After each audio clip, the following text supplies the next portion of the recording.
started with the very first administration.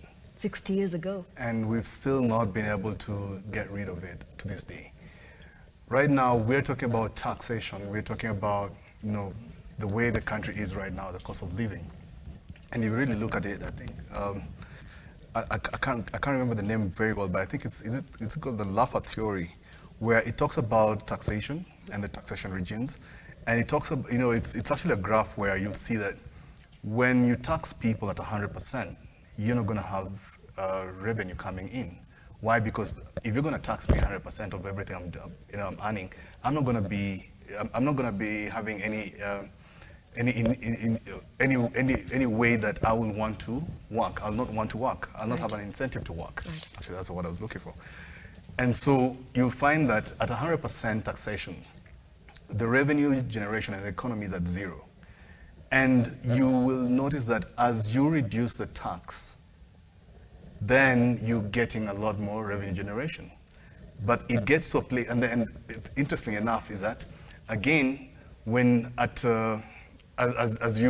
it's at zero taxation as well, as you start to tax, again you find revenue generation. But it gets to a place where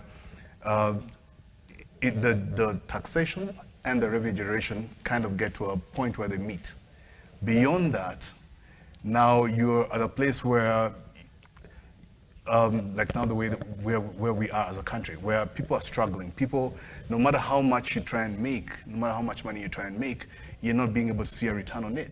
Right now, today, I was listening to the president. He was talking about, even when he's talking about loans and people being, pushed to take loans with security, and now there's the Hustler Fund.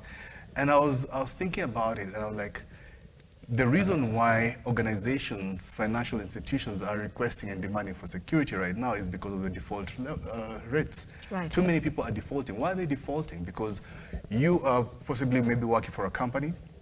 They've given you facilities including loans. You've taken loans. You're actually committed to be able to develop you and your family. And then you're actually deemed redundant. Or you're fired. Why? Because they're downsizing, because things are not working well.